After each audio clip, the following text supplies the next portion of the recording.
गया। लोहे की लेखनी को चलाए हो तुम, धम्म का चक्र भी आपके हाथ था, पाठशीलों का जग को पढ़ाए हो तुम। शेर बनकर जहां में रहे हो सदा, शेर बनकर जहां में रहे हो सदा, इसलिए सिंह का चिन्ह लाए हो तुम, धम्म का चक्र में सुशोभित है, ये मौरी का सौरी चक्र को बताए हो तुम। आज अवशेष भी चीखते हैं यहाँ, आज अवशेष भी चीखते हैं यहाँ, अपनी गरिमा को क्यों भूलाए हो तुम। जोरदार तालियां मुख्य वक्ता महोदय जी के लिए।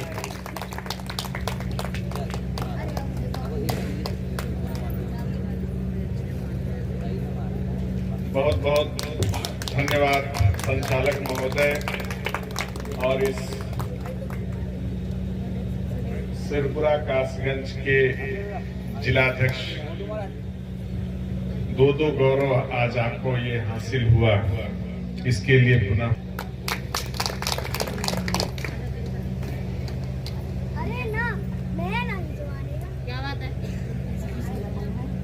सिरपुरा की ये पावन पवित्र धरती जहां हम आप सभी इकट्ठे हुए, अभी हम मुख्य अतिथि महोदय से ये चर्चा कर रहे थे कि दुनिया के बहुत से ऐसे कार्यक्रम आपने देखे होंगे जिसमें स्टेज भरा रहता है और आम जनमानस खाली होता जाता है, लेकिन इस सिरपुरा में कुछ खास है कि स्टेज खाली होता जा रहा है लेकिन आम जनमानस जस का तस बैठा। तो आप लोग अपने लिए एक जोरदार क्लैपिंग कर सकते हैं। आज तथागत बुद्ध की जन्म जयंती, जिसे बैसाख डे के रूप में यूनाइटेड स्टेट यूएन मना रहा है, संयुक्त राष्ट्र संघ, और ये कोई साधारण बात नहीं है, ये बहुत असाधारण है, क्योंकि मेरी जानकारी में कोई ऐसा धर्म नहीं है जिसके लिए यूएन इस तरह का आयोजन करता हो। तो आप लोग उस महापुरुष की जन्म जयंती मना रहे हैं जिसकी शुरुआत आप लोग 1 मई को किए थे, लेकिन आज कै मई हो गए? 2 मई हो गए। 1 को शुरुआत किया आप लोगों ने और 2 तक सेलिब्रेट कर रहे हैं। तो आज के मुख्य अतिथि हम सबके परम सम्मानित हमारे नेपाल के गार्जियन डॉक्टर केशव मान साके साहब, उनके साथ आए हमारे 2 और साक्य संरक्षक, मंच पर उपस्थित हमारे केंद्रीय पर्यवेक्षक के रूप में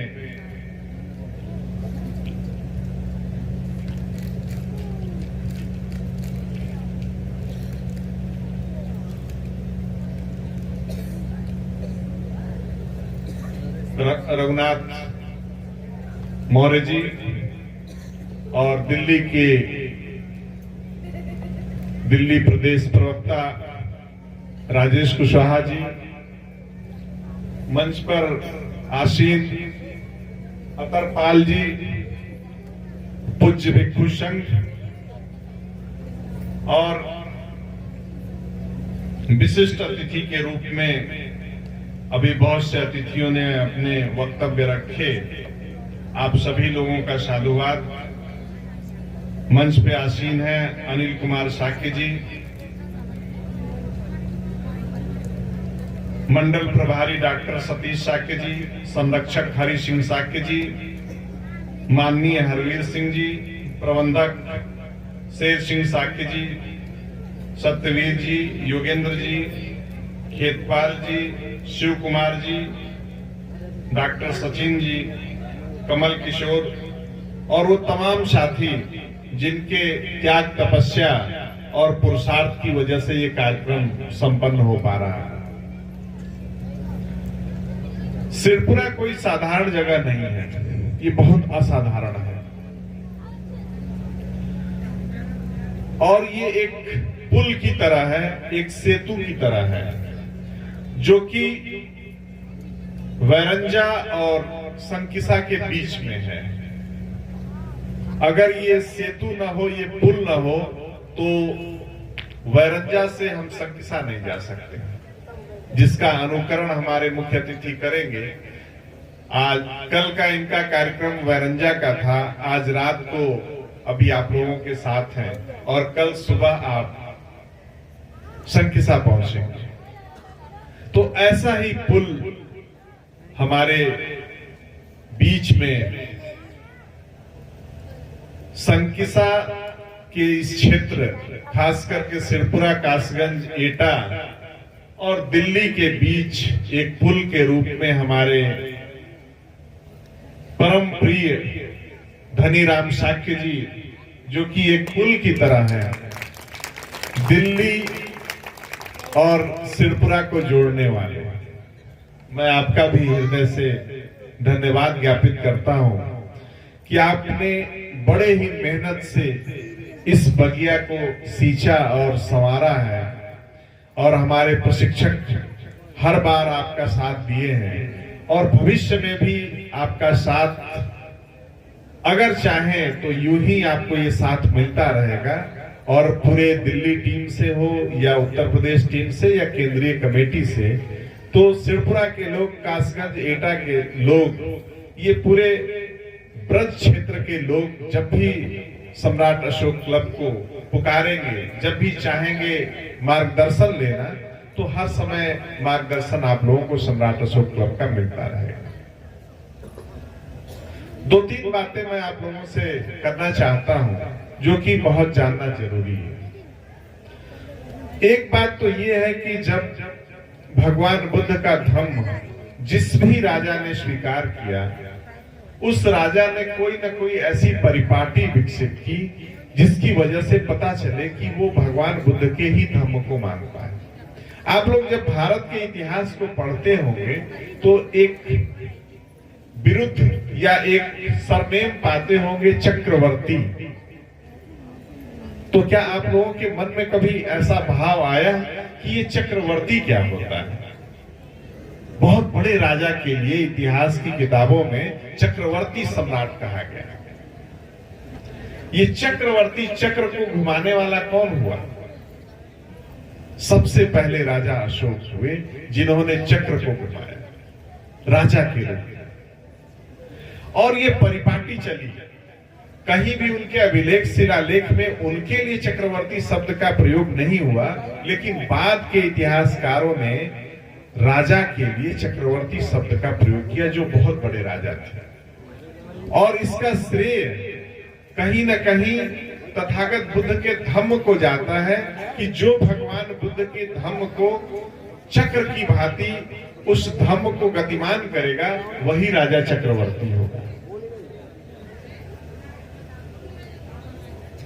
और एक उसी से रिलेटेड एक बात और है जो आप लोगों को जानना चाहिए कि जब आप बंगाल में जाएंगे तो वहां पे कुछ बंगाली लोगों का सरनेम भी मिलेगा, चक्रवर्ती। क्या आप लोगों ने सुना है चक्रवर्ती किसी बंगाली का सरनेम? सुना है। तो बंगाली लोग का एक ग्रुप जो भगवान बुद्ध के धम्म को मानता था, वो भी चक्रवर्ती। सोचिए चक्र किसका था और उसको धारण कौन कर लिया? चक्र तो आप लोगों का था। चक्र को गतिमान करने की शक्ति तो आपके पास थी, लेकिन आपने अपनी शक्ति खो दी। और दुनिया के जिन लोगों ने उस शक्ति को संग्रहित करके रखी, उस शक्ति को बटोर के रखी, सुसज्जित करके रखी, वो आज भी अपने आप को चक्रवर्ती कहते हैं।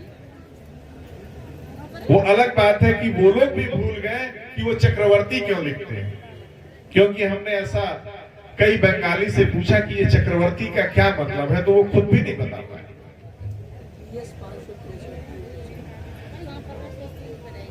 एक दूसरी बात और मैं आप लोगों के बीच बताना चाह रहा था। जब एक प्रसंग आता है सम्राट अशोक महान के बारे में कि राजा अशोक जब कलिंग युद्ध लड़े तो उस युद्ध के बाद वो भगवान बुद्ध के धम्म से प्रभावित होकर वो भगवान बुद्ध के धम्म में चले गए। लेकिन ये अधूरी बात है। पूरी बात आज मैं आप लोगों को बताना चाहता हूं। पूरी बात यह है कि राजा अशोक के वंश परंपरा में भगवान बुद्ध का धम्म पहले से वो कैसे था। महावंश दीपवंश में एक उदाहरण आता है कि जब राजा अशोक कलिंग युद्ध के बाद अपने राजमहल के गलियारे में बैठे थे पाटलिपुत्र में, बड़े निराश और उदास होकर उनका चित्त जो है वो बड़ा असहज था। तो उस समय वो देखते हैं कि एक तरुण युवा भिक्षु जो निडर और शांत मन से भिक्षा पात्र लिए हुए चहलकदमी करते हुए उनके राजमहल के बाहर से गुजरता है। तो राजा अशोक के मन में ये भाव आता है कि ये कौन तरुण युवा भिक्षु है जो मेरे मन में इतनी अशांति है और ये कितना शांत है। तो उन्होंने अपना एक दूत भेज के उन्हें बुलाया, उस भिक्षु को, और बड़े सम्मान के साथ बैठाया और पूछा राजा अशोक ने कि हे तरुण युवा भिक्षु, आप कौन हैं? तो उस युवा भिक्षु ने कहा कि क्या आप हमारे वस्त्र को देख के नहीं पहचानते कि मैं एक भिक्षु हूं, मैं भगवान बुद्ध के धम्म को मानने वाला हूं? तो राजा अशोक ने कहा हमारा ये प्रश्न नहीं है, हमारा ये प्रश्न है कि आप इस अवस्था में भिक्षु बन गए और आपका मन इतना शांत और आपके माथे पे इतना तेज है, आपके भाव भंगिमा को देख के ऐसा लग रहा है कि कितने आप साहसी हैं, इसका राज क्या हो सकता है? तो उन्होंने बताया कि हम भगवान बुद्ध के धम्म को मानते हैं और धम्म को बाहरी रूप से सिर्फ नहीं मानते हैं, उसको हमने अंगीकृत कर लिया है, स्वीकार कर लिया है, अंतर मन में हमने निहित कर लिया है। तो राजा अशोक कहते हैं कि हम और भी तुम्हारा परिचय जानना चाहते हैं, आप अपना परिचय और विस्तार से बताइए। तो आप सुन के हैरान होंगे, आपके रोंगटे खड़े हो सकते हैं कि उस तरुण युवा भिक्षु ने अपना परिचय दिया और कहा कि इस राजमहल का जो अभी राजा है उसने हमारे पिता की हत्या कर दी। राजा अशोक के रोंगटे खड़े हो जाते हैं और कहते हैं कि आपके पिता का क्या नाम था? उस तरुण युवा भिक्षु ने कहा कि हमारे पिता का नाम राजा सुशील था और मैं उनका पुत्र न्याय क्रोध। राजा अशोक के ऊपर लगा हजारों घड़ों के पानी पड़ गए और वो सन्न हो गए, क्योंकि वो उनका ही खून था, उनके भाई का पुत्र, अर्थात उनका ही वो व्रत था जो भगवान बुद्ध के धम्म को मान रहा था। तो इस बात का जिक्र हमने इसलिए किया कि आप लोगों को इतिहास में एक बात बताई जाती है कि जब राजा अशोक कलिंग युद्ध से परेशान हुए तब वो बुद्ध की शरण में गए। लेकिन मेरा आशय ये बताने का था इस सच्ची घटना के माध्यम से कि राजा अशोक से पहले उनके वंश परंपरा में भगवान बुद्ध का धम्म मौजूद।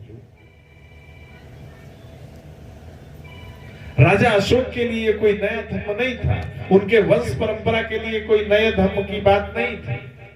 ये उनके वंश परंपरा में सदियों से चला आ रहा था, पीढ़ी दर पीढ़ी चला आ रहा था। तभी तो बिंदुसार ने इतने लोक कल्याणकारी कार्य किए, राजा चंद्रगुप्त मौर्य ने इतने ज्यादा लोक कल्याणकारी किए कि उन्होंने बहुत सी पराकाष्ठाओं को पार कर दिया। उससे तो पहले जितने भी राजा हुआ करते थे उनका एक ही उद्देश्य होता था, आखेट करना, मौज मस्ती करना, क्योंकि वो तो राजा बन गए थे। लेकिन चंद्रगुप्त मौर्य, बिंदुसार और उसी परिपाटी को आगे बढ़ाया सम्राट अशोक महान, जिन्होंने सारी सीमाओं को तोड़ दिया। इतना ज्यादा उन्होंने लोक कल्याणकारी कार्य किए कि दुनिया के लोग आज भी अगर किसी का सम्मान के साथ किसी राजा का नाम लेते हैं तो राजा अशोक होते हैं। और इस आधुनिक भारत में जिस यूएन की बात मैं कर रहा हूं, जिस यूएन तक ये संदेश पहुंचा कि बुद्ध वो कोई और नहीं बल्कि उसके उद्धारक कह सकते हैं, या उसकी राजा बुद्ध की बातों को आगे बढ़ाने का जो सबसे बड़ा श्रेय है वो किसको है? अशोक महान को। और उन्हीं के नाम पे हम लोगों ने एक छोटा सा संघ बनाया उपासकों का, सम्राट अशोक क्लब।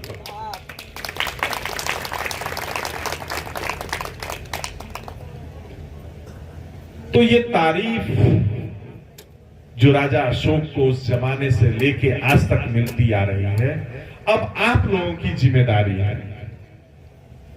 31 साल पूरे हो गए सम्राट अशोक क्लब को, अब आप लोगों की जिम्मेदारी है कि किस तरह से सम्राट अशोक का नाम जो सदियों तक लिया जाता रहा, वैसे ही सम्राट अशोक क्लब का भी नाम सदियों तक लिया जाता रहे। क्या आप लोग इसके लिए तैयार हैं? तो ऐसी बहुत सी रातें आपको जागनी पड़ेंगी।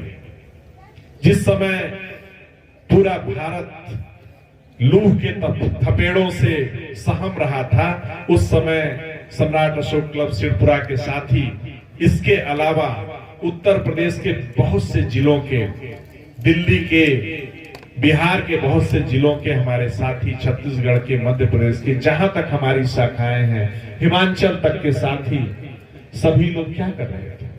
लोगों के भगवान बुद्ध के जन्म दिवस के बारे में, बुद्ध पूर्णिमा, बैसाख डे के बारे में बता रहे थे, क्योंकि उन्होंने प्रण लिया है कि हम भगवान बुद्ध को, सम्राट अशोक महान की राजआज्ञाओं को यूं ही जाया होने नहीं देंगे।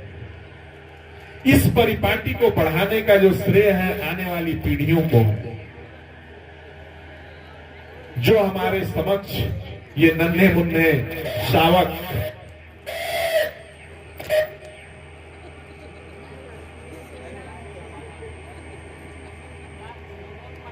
जो हमारे समक्ष ये हमारे नन्हे मुन्ने शावक बैठे हुए हैं, उनके अंदर ये भाव आना चाहिए कि किस तरह से भगवान बुद्ध के धम्म और सम्राट अशोक महान की राजआज्ञाओं को हम लोग जन जन तक फैलाएंगे, पूरी दुनिया तक फैलाएंगे।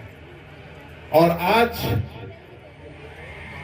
एक बात कह के अपनी बात को समाप्त करूंगा कि पिछली बार जब हम आए थे सिरपुरा में, तो वाकई जो हमने देखा उसका इस बार हमने डबल देखा। इसके लिए सिरपुरा की टीम को मैं बहुत बधाई देता हूं। और सिरपुरा के साथ साथ जो गंज डोंडवारा के हो साथी, या एटा के साथी हो, या मैं तो देख रहा था फिरोजाबाद तक के लोग आए थे, सुकर क्षेत्र के लोग आए थे, बहुत दूर दूर तक से लोग आए थे। मैं सबका धन्यवाद देता हूं, क्योंकि ये अलग जो जगह है सिरपुरा में, ये सिर्फ सिरपुरा के लिए नहीं है, ये सबके लिए है। भगवान बुद्ध तो पूरी दुनिया के लिए है। राजा अशोक तो उस जमाने में उन्होंने सारी सीमाएं तोड़ दी। जिस समय राजनीतिक सीमाओं की शुरुआत हो रही थी दुनिया में, उस समय राजा अशोक राजनीतिक सीमाओं को तोड़ के पूरे विश्व के जनमानस के लिए भगवान बुद्ध के धम्म संदेश को प्रचारित प्रसारित कर रहे थे। सोचिए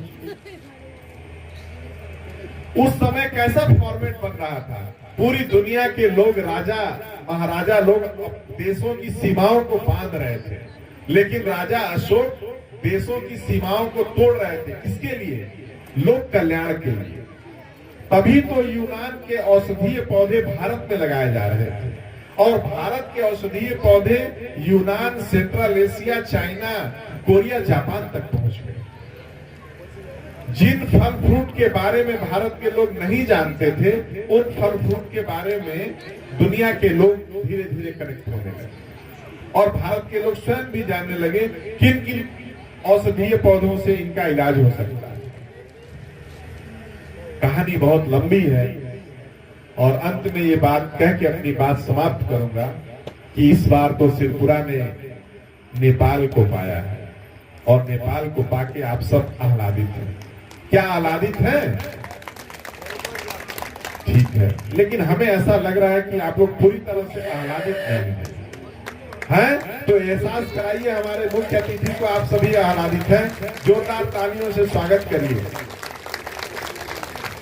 और अगर यूं ही एटा कासगंज के लोग, फर्रुखाबाद, मैनपुरी के लोग अगर यूं ही एकत्रित होके जन जन तक बुद्ध और अशोक की बातों को पहुंचाएंगे तो आज नेपाल आया है